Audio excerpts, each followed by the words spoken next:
Unobhala jikelele we-ANC ufikile Mbalula usesabise ngokumangalela lowo obeyisikhulu esiphezulu se-Eskom Ruyter enkantolo uma engakhiphi ubufakazi malungana nezinsolo zenkohlakalo azenzile eyibhekiswe kuleli qembu.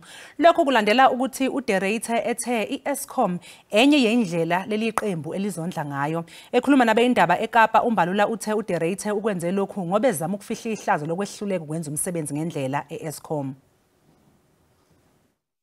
UMbalula akonwabanga ngokuba ufuna Ruyter axhase izitsholo zakhe ngobungqina. Uthi Ruyter usengela phansi isidima sombutho ophetheyo. Kuyibonakala ngathi unamafutha legusha ityiwe nguwe.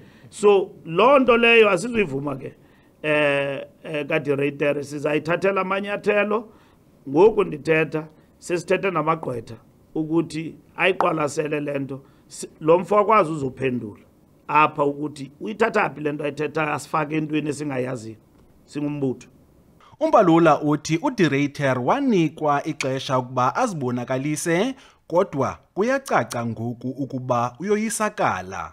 Kusenjalo umphathiswa wezimali naye uye waxinwa ngemibuzo ngezitsholo zorhwaphilizo kwa-Eskom emva kokuhlangula le nkampani ngezimali. The CEO of Eskom is economic with the truth, because when the CEO of Eskom raised these matters with government, in particular the corruption in Mpumalanga, and an investigation was done and found that, yes, indeed, there's some syndicates in Mpumalanga, which also included the police. What government did was to set up a task team composed of all the law enforcement agencies. They've just moved into mega work. They've arrested a number of people as a result of that.